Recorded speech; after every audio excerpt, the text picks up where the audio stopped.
आप देखिए कि भीड़ लगी हुई है। साफ तौर पे जनता अपनी बात रखना चाहती है, लेकिन उन्हें यहाँ पर रोका जा रहा है। दिल्ली पुलिस के साथ भीड़ भाड़ यहाँ पर धक्का मुक्की शुरू हो चुकी है। ब्राह्मण समाज बाबा साहब को क्या समझता है, किस तरीके से देखता है? ब्राह्मण समाज सदैव मसीहा मानता है, नायक मानता है, और वो मानता है कि जिनके लिखे हुए संविधान से बेटियां सुरक्षित हैं, देश सुरक्षित है, नारी की आवाज़ सुरक्षित है, किसान का हक अधिकार सुरक्षित है, ऐसे बाबा साहब सदैव कृतज्ञता है उनके प्रति। वो आदर और मान और सम्मान के प्रतीक है, और बाबा साहब का सम्मान ही हम भारत का सम्मान है।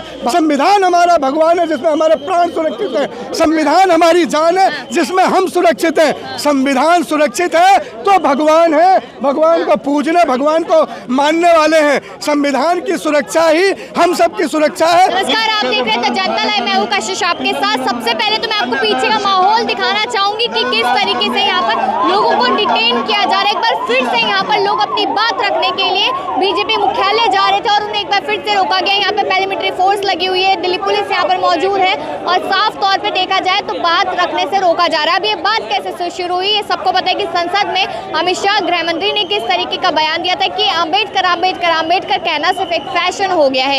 ये बात उन्होंने कही थी। उन्होंने कहा कि अगर इतनी बार भगवान का नाम लिया होता तो शायद 7 जन्मों तक स्वर्ग मिल जाता। आप देखिए कि यहाँ पर किस तरीके से डिटेन करने की पूरी कोशिश की जा रही है। लोगों के हाथ में अलग अलग यहाँ पर पोस्टर है जिसपे लिखा है कि दलितों का अपमान नहीं सहेगा हिंदुस्तान।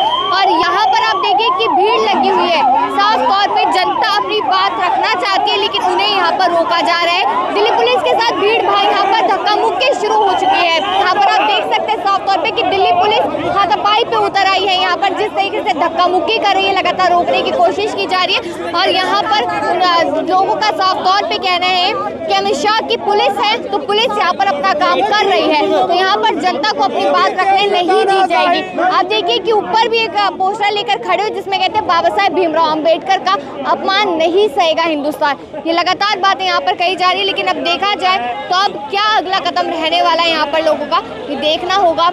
आज संविधान की बात करने वाले लोगों को आज संविधान के तहत ही कुचला जा रहा है। आज समझना पड़ेगा, क्या देश के लोगों ने ऐसा आंदोलन करना गलत कर दिया है? क्या देश में हम अपनी आवाज़ को बुलंद नहीं कर सकते? क्या अगर हम अपनी आवाज़ उठा करके देश के लोगों के लिए न्याय मांगेंगे तो क्या हिरासत में लिए जाएंगे? ये बहुत से सवाल हैं, ये अमित शाह जी को जवाब देना पड़ेगा। क्या इस तरीके से देश चलेगा? क्या प्रशासन का गलत उपयोग किया जाएगा? ये सारे सवाल हमारे मन में हैं, और इन सारे सवालों का एक ही जवाब है कि अम्बेडकर साहब के संविधान की रक्षा होनी चाहिए। और आज हमारे देश के अंदर जो प्रशासन को भी प्रभाव डाल करके दबाया जाता है, ये ऐसा नहीं होना चाहिए। आंदोलन करने का अधिकार हमें संविधान देता है, और अगर आंदोलन नहीं करेंगे तो कैसे देश मजबूत होगा? देखिए, आप देख सकते हैं कि यहाँ पर डिटेन किया गया था लोगों को, और यहाँ पर गाड़ियाँ ये बस जा रही है। दिल्ली पुलिस लगातार अपना काम कर रही है, लेकिन दिल्ली पुलिस पर सवाल यही बना है कि क्या सरकार के इशारों पर चल रही है दिल्ली पुलिस? क्या यहाँ पर अपनी बात रखने का भी हक नहीं है किसी को? तो इसी को लेकर यहाँ पर तमाम लोगों से बातचीत करेंगे और जानेंगे कि आखिरकार अब उनका क्या कहना। संदीप जी, हमने देखा कि जिस तरीके से आगे बढ़ रहे थे लोग, उनको एक बार फिर से रोका गया, धक्का मुक्की भी पुलिस वालों के साथ हो रही है, तो कैसे बात पहुँचेगी फिर? हर जुल्म जलालत को सहेंगे राहुल गांधी के सिपाही। आज आपने देखा, मैंने कहा संघियों का आसन डोला है, फिर गांधी पर हमला बोला है। संसद में गांधियों पर हमला बोला जा रहा है और यहाँ गांधी के सिपाहियों पर हमला बोला जा रहा है। हमारे तन का एक एक बूंद खून भी अगर ये ले लेंगे तो बाबा साहब के अपमान के खिलाफ हम अपना हंसते हंसते लहू बहा देंगे। ये जुल्म जलालत और जुमले की सरकार तानाशाही के आगे न झुके हैं राहुल गांधी के सिपाही, न कभी झुकेंगे। हम लड़ना जानते हैं, हम उस नायक के सिपाही हैं जो सूरज की तरह चमकता है, जो जननायक बनकर जाता है, जो दलितों की आवाज़ उठाने जाता है तब धक्का दिया जाता है, जब वो हाथ रस जाते हैं दलित बेटी के लिए तब वो धक्के मारे जाते हैं, जब भट्टा पार सोल जाते हैं तब धक्का मारा जाता है। और आज दुनिया के सबसे बड़े लोकतंत्र के मंदिर में राहुल गांधी और बहन प्रियंका गांधी को धक्का मारकर संघियों ने कह दिया है, साबित कर दिया है कि ये नाथूराम गोडसे की औलाद जब भी ताकतवर होंगे गांधियों के खिलाफ खड़े होंगे, उनकी हत्या करने को उतारू। तो उन्हीं पर लगा दिया गया कि राहुल गांधी ने धक्का दिया है, चोट लग गई भाजपा के नेता सांसद को। ये सारंगी का एक झूठा बाजा है, जिस बाजे की पोल खुद गई है। ये ढोल झूठ का फट चुका है। दुनिया ने देख लिया है कि नायक और नालायक की लड़ाई में हमेशा कौन जीता है। एक जननायक राहुल गांधी के आगे नालायकों की फौज खड़ी कर दी। ये कहीं न टिकने वाले न कहीं दिखने वाले। आने वाले समय में हिंदुस्तान ने यह तय कर लिया है कि ये बाबा साहब अम्बेडकर का अपमान करने वाले इन नालायकों को इनके घर बिठाएंगे। ये वचन है, ये शपथ है, ये प्रतिज्ञा है। जो बाबा साहब अम्बेडकर को प्यार करता है उसने ये शपथ ली है कि उसकी गली मोहल्ले में कोई बीजेपी वाला कभी आ नहीं सकेगा, कभी ये झूठ का फूल खिलेगा नहीं। तो यहाँ पर मांग जिस तरीके से इस्तीफे की जा रही है, माफी की जा रही है, ऐसे आंदोलन तमाम और जगह पे हुए, काफी बार हुए, तब तो ऐसा कुछ नहीं हुआ। निस्संदेह पूरे भारत में आपको याद होगा अखबार की एक कटिंग जा रही है, पहले मोदी ने भी ऐसा बयान दिया था अम्बेडकर साहब के खिलाफ। आज भरी संसद में अम्बेडकर साहब के खिलाफ जिस तरह तानाशाही भरे ललकारते हुए अंदाज में अमित शाह जी, जब आपको खा कबूतर खा खरगोश लिखना नहीं आता होगा तब अम्बेडकर साहब ने दुनिया का सबसे बड़ा संविधान हिंदुस्तान को दिया, जिसमें एक ब्राह्मण की बेटी भी सुरक्षित है, दलित की बेटी भी सुरक्षित है, ठाकुर की बेटी भी सुरक्षित है। अगर संविधान ना होता तो क्या हमारी बेटी और बहनें सुरक्षित होती? संविधान होने के बाद जहां बीएचयू में कपड़े उतार लिए जाए, संविधान होने के बाद जहां मणिपुर में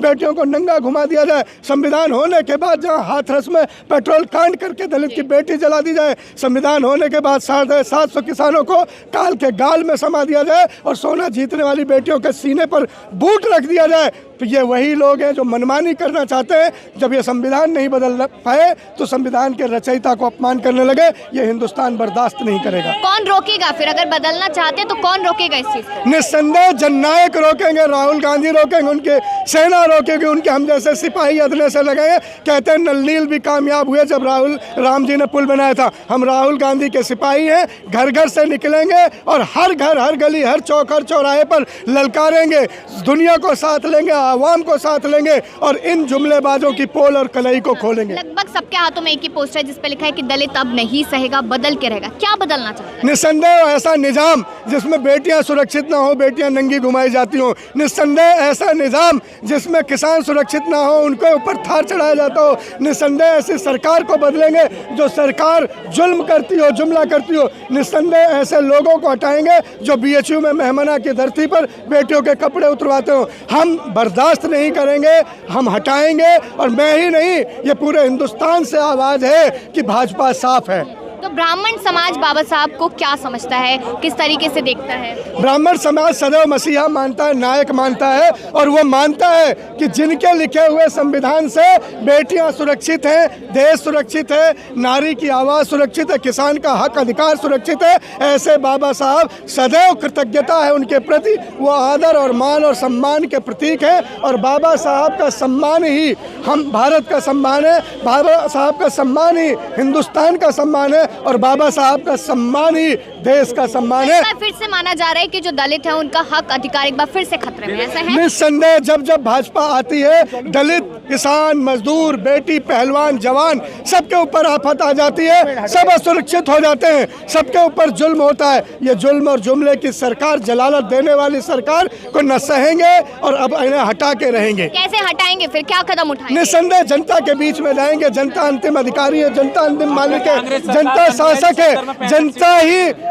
नियति देती है, जनता ही फैसला सुनाती है और जनता के ही वोट से भारत का भाग्य विधाता पैदा होता है। निस्संदेह एक बार फिर से वोट की चोट करेंगे और फूल को साफ करेंगे। लेकिन यहाँ पर आपने देखा हो तो पीएम नरेंद्र मोदी ने भी एक ट्वीट किया था जिसमें वो कहते कि सारी बातें सुनी जाए तो कांग्रेस को कहीं ना कहीं खेमे में लिया जा रहा है, उन पे सवाल उठाए जा रहे हैं। मोदी की दो ही बाजू हैं, एक बाजू का नाम अंबानी, दूसरे का नाम अमित है। दोनों ही बाजू जनता मरोड़ रही है। अंबानी भी मरोड़े जा रहे हैं, शाह भी मरोड़े जा रहे हैं, मोदी तड़पड़ा रहे, छटपटा रहे। मोदी के पास एक विकल्प क्या है? झूठ और लूट, इस तानाशाही सरकार को बचाने के अलावा मोदी के पास है क्या? मोदी के पास ना अपना कुछ बताने को, ना अपना कुछ दिखाने को, ना अपना कुछ गिनाने को, ना अपना सुनाने को। रात सोते सोते जग जाते, देखो नेहरू आ गए, रात सोते सोते जग जाते, देखो देखो सोनिया आ गई, देखो देखो राहुल। पूरे भाषण में मोदी का ले लो 150 बार कहते राहुल राहुल राहुल राहुल राहुल। ये राहुल की माला जपकर मोदी कब तक सिंहासन पर बैठेंगे, हिंदुस्तान जानना चाहता है। लेकिन कह रहे हैं ना, अमित शाह ने कहा था कि भगवान का नाम अगर इतनी बार लिया तो स्वर्ग मिल जाता, वो भी 7 जन्म तक। भगवान वही है जो आपकी रक्षा करे,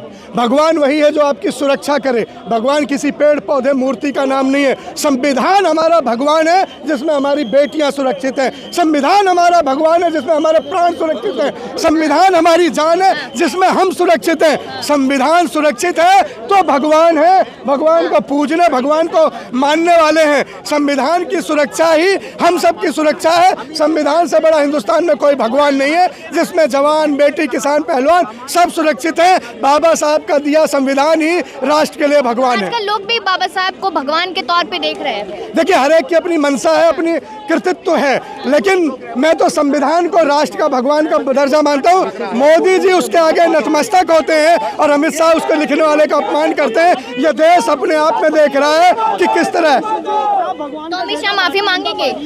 अमित शाह माफी नहीं मांगे तो कुर्सी छोड़ेंगे, जाना ही पड़ेगा। देश उन्हें घुटनों के बल बिठा देगा। अंबेडकर साहब के प्रेमी, उनके बच्चे, उनकी औलाद अमित शाह को दोबारा कुर्सी पर नहीं आने देंगी।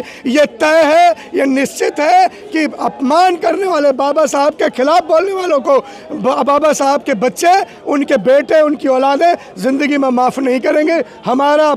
हमारी भूल कमल का फूल, ये घर घर में ये संदेश जाएगा और भाजपा और उनके ऐसे तानाशाहियों को घर में बिठा के मानेंगे। हमने देखा कि देश में किस तरीके से माहौल बना हुआ है और यहाँ पर 2 लोगों की जान भी चली गई है। उसके बाद भी अगर अमित शाह नहीं झुकते तो क्या करेंगे आप?